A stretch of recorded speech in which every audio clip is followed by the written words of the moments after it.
अस्सलाम वालेकुम स्टूडेंट्स। हमारा जो आज का लेक्चर है इसमें हम स्टडी करेंगे concavity and second derivative test. हमने अपने लास्ट लेक्चर्स में फर्स्ट डेरिवेटिव टेस्ट को यूज़ करते हुए एब्सोल्यूट और लोकल एक्सट्रीम वैल्यूज़ कैलकुलेट करना सीखा था।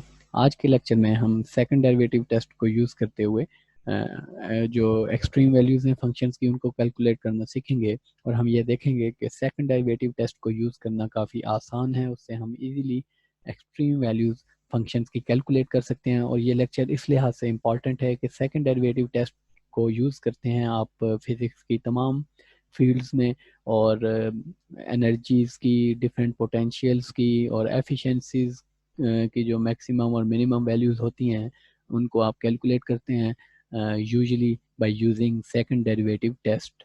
ओके, तो इसको आप अच्छे तरीके से समझने की कोशिश कीजिएगा। तो यहाँ पे कनकेव अप और कनकेव डाउन से क्या मुराद होती है हमारी, और यहाँ पे ये आप बेसिकली मिरर्स की तरह ही इसको अंडरस्टैंड कर सकते हैं कि कनकेव अप आपके पास कोई इंटरवल कनकेव अप अब तब होता है आपके पास जब एफ ऑफ प्राइम एक्स आपके पास इंक्रीजिंग हो उस इंटरवल में। अगर यहाँ पे आप देखें एफ ऑफ प्राइम एफ जो है डेरिवेटिव जो है एफ ऑफ एक्स का वो इंक्रीजिंग है इस इंटरवल में from x equal to zero to positive values of x. तो ये जो आपके पास शेप बन रही है, जो आपके पास ये ग्राफ बन रहा है, ये कनकेव अप है आपके पास। इसी तरह जब फंक्शन एक्स की नेगेटिव वैल्यूज पे आपके पास जब डेरिवेटिव आपके पास डिक्रीजिंग है तो उस टाइम जो फंक्शन का ग्राफ बन रहा है वो कनकेव डाउन है आपके पास। इस तरह से आप कनकेव अप और कनकेव डाउन जो प्लॉट्स हैं उनको डिफाइन करते हैं। उसके बाद हमारे पास है second derivative test to find the concavity of the functions of the different plots. तो यहाँ पे जब आपके पास अगर कोई ऐसा फंक्शन हो जिसको आप दो दफ़ा डिफ्रेंशिएट कर सकें, उसके डबल डेरिवेटिव आप कैलकुलेट कर सकें, जिस तरह यहाँ पे आपके पास y equals to x square है, इसका फर्स्ट डेरिवेटिव आपके पास बनता है 2x और इसका सेकंड डेरिवेटिव आपके पास बनता है 2। तो ये आपके पास डबल या ट्वाइस डिफरेंशिएबल फंक्शन है। तो जब सेकंड डेरिवेटिव आपके पास ग्रेटर देन ज़ीरो आए तो उस टाइम फंक्शन जो है उसका जो प्लॉट है आपके पास कनकेव अप होता है। और जब जो आपके पास डेरिवेटिव है वो हमेशा आपके पास लेस देन ज़ीरो आए किसी इंटरवल आई में तो उस टाइम कनकेव डाउन होता है फंक्शन का प्लॉट। अगर आप y equal to x square का सेकंड डेरिवेटिव देखें तो ये आपके पास पॉजिटिव आ रहा है, यानी कि ग्रेटर देन ज़ीरो आ रहा है। तो इस ग्राफ का फंक्शन हमेशा आपके पास कनकेव अप है। ये हमेशा कनकेव अप आपके पास फिगर बन रही है, अपवर्ड इसकी कनकेविटी है आपके पास। ओके, तो ये हमारे पास सेकंड डेरिवेटिव टेस्ट था फॉर कनकेविटी। और हम ज़्यादा इंटरेस्टेड हैं कि हम सेकंड डेरिवेटिव को यूज़ करें to find the extreme values of the function. वो हम देखते हैं कि वो हम किस तरह से फाइंड कर सकते हैं। तो उससे पहले हम एक और टर्म डिफाइन करेंगे which is known as point of inflection. और पॉइंट ऑफ इन्फ्लेक्शन वो पॉइंट होता है आपके पास जिस पॉइंट पे फंक्शन अपनी कनकेविटी जो है वो चेंज करता है। जिस तरह हमारे पास ये फर्स्ट फिगर थी, यहाँ पे अगर आप देखें तो x इक्वल्स टू ज़ीरो आपके पास वो पॉइंट है जहाँ पे फंक्शन अपनी कनकेविटी चेंज कर रहा है from down to up. Okay, तो x इक्वल्स टू ज़ीरो इस फिगर में आप कह सकते हैं कि पॉइंट ऑफ इन्फ्लेक्शन है। ऐसा पॉइंट जहाँ पे जिस पॉइंट पे फंक्शन अपनी कनकेविटी चेंज करता है, तो ऐसे पॉइंट को आप पॉइंट ऑफ इन्फ्लेक्शन कहते हैं। A point where concavity changes its behaviour. Okay, तो हमारे पास जो आज के लेक्चर का मेन हमारे पास थीम है वो ये है कि हम सेकंड डेरिवेटिव टेस्ट को यूज़ करना सीखें for calculating local extreme values. Okay, तो ये एक सिंपल सा टेस्ट है आपके पास जिसमें आपके पास फर्स्ट स्टेप ये है कि आप फर्स्ट डेरिवेटिव को simply equals to zero put करके एक्स की वैल्यूज़ कैलकुलेट करें। और यहाँ पे अगर मैं इसको पॉइंट्स की फॉर्म में लिखूँ तो इसका फर्स्ट स्टेप आपके पास ये है कि put f of prime x equals to zero to find values of x, critical values of x. Okay, उसके बाद सेकंड आपके पास जो स्टेप यहाँ पे होगा वो स्टेप ये होगा कि ये जो x की वैल्यूज आएंगी आपके पास, put values of x in second derivative, इन वैल्यूज को आपने सेकंड डेरिवेटिव में पुट करना है। और उसके बाद जब आप इन वैल्यूज को सेकंड डेरिवेटिव में पुट करेंगे तो वहाँ पे आपके पास 3 पॉसिबिलिटीज होंगी। एक पॉसिबिलिटी आपके पास ये होगी कि सेकंड डेरिवेटिव का आंसर आपके पास ग्रेटर देन 0 आए। जब आंसर आपके पास ग्रेटर देन 0 होगा तो उस टाइम एक्स की उस वैल्यू पे आपके पास लोकल मिनिमा एग्जिस्ट करता होगा। और अगर आपके पास जो है एक और पॉसिबिलिटी ये होगी कि सेकंड डेरिवेटिव का आंसर एक्स की उस वैल्यू पे लेस देन 0 आए तो उस टाइम उस x की वैल्यू पे लोकल मैक्सिमा एग्जिस्ट करता होगा। और थर्ड पॉसिबिलिटी आपके पास ये होगी कि अगर आप x की वो वैल्यू पुट करते हैं सेकंड डेरिवेटिव में तो आपके पास सेकंड डेरिवेटिव का जो आंसर है वो 0 के इक्वल आए, तो इस केस में टेस्ट फेल हो जाएगा। तो वहाँ पे इस केस में ये चांसेस हैं कि पॉइंट ऑफ इन्फ्लेक्शन लाई करता है, कनकेविटी अपना बिहेवियर चेंज कर रही है, और वहाँ पे लोकल मैक्सिमा भी हो सकता है, लोकल मिनिमा भी हो सकता है, या फिर पॉइंट ऑफ इन्फ्लेक्शन हो सकता है। यानी कि यहाँ पे टेस्ट फेल हो चुका है और आप क्लियरली कुछ बता नहीं सकते।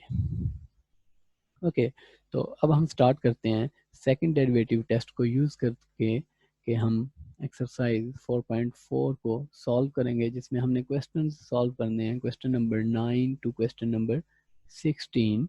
और उसके बाद हम सॉल्व करेंगे क्वेश्चन नंबर 75, 76 एंड 79। ओके, इन क्वेश्चंस में हमने कैलकुलेट करनी है local extreme values by using second derivative test.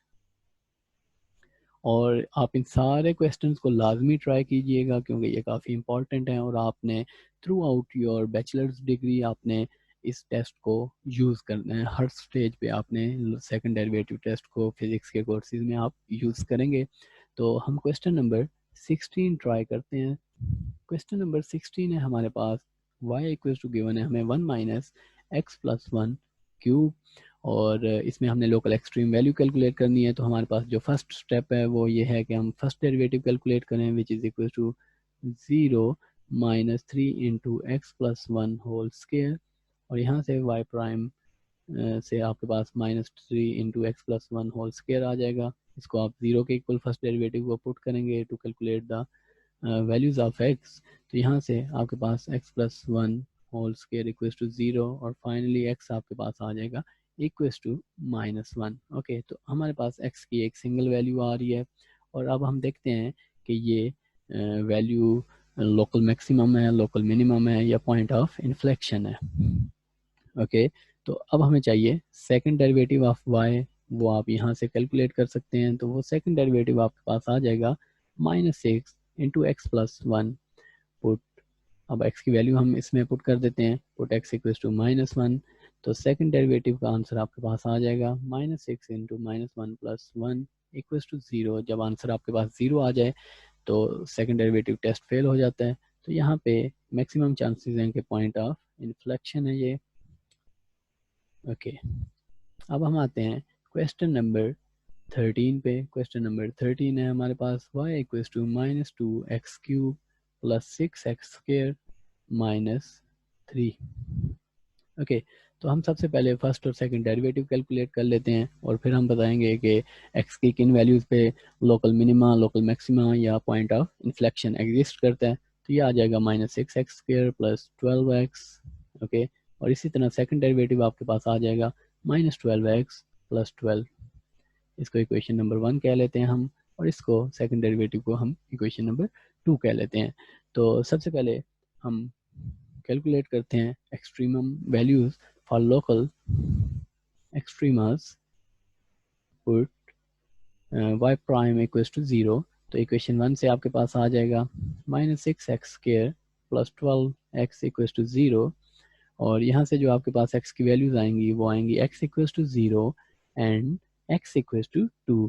Okay, अब हमने इन वैल्यूज को चेक करना है, इनको हम पुट करेंगे इक्वेशन नंबर 2 में, पुट इन इक्वेशन 2। ओके, तो जब हम इक्वेशन 2 में हम इनको पुट करेंगे, हमारे पास एक वैल्यू है x इक्वल्स टू 0 और एक वैल्यू है x इक्वल्स टू 2। जब हम x इक्वल्स टू 0 को इक्वेशन नंबर 2 में पुट करेंगे तो इक्वेशन नंबर 2 हमारे पास आ जाएगी y double prime equals to -12 0 plus 12 equals to 12 which is greater than 0।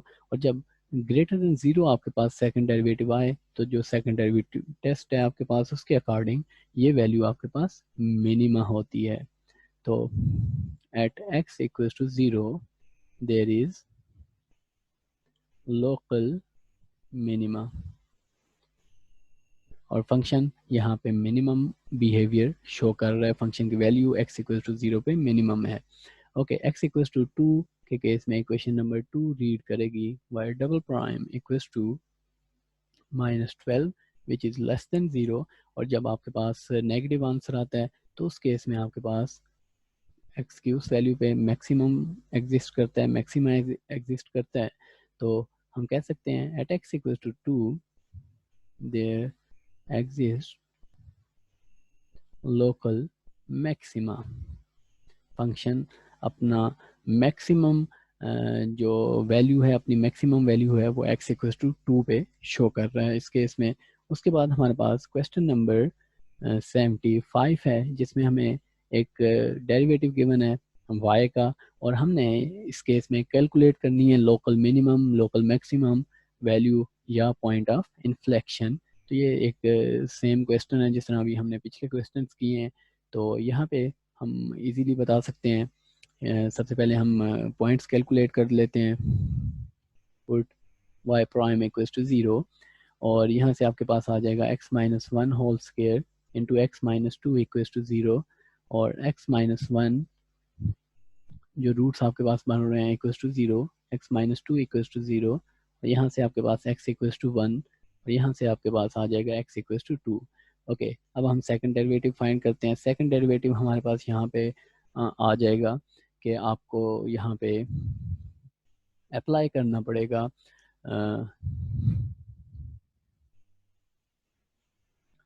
जो आपके पास प्रोडक्ट रूल है। डेरिवेटिव फाइंड करने के लिए आपको यहाँ पे प्रोडक्ट रूल अप्लाई करना पड़ेगा और जब आप प्रोडक्ट रूल अप्लाई करेंगे तो जो आपके पास आंसर आएगा वो आएगा 2 into x minus 1 into x minus 2। Derivative calculate करने के लिए हमने प्रोडक्ट रूल स्टडी किया था। तो y प्राइम का सेकंड डेरिवेटिव जब आप कैलकुलेट करेंगे तो आपको प्रोडक्ट रूल अप्लाई करना पड़ेगा और ये आंसर आपके पास आएगा x minus 1 whole square. Okay, तो सबसे पहले हम x इक्वल टू 1 को पुट करते हैं इन second derivative.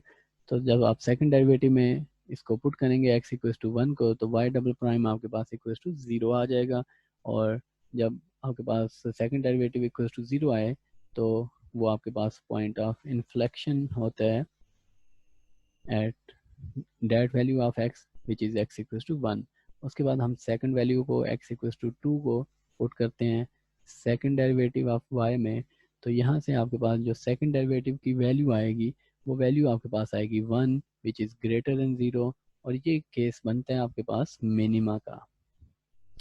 So at x equal to 1 there lies minima.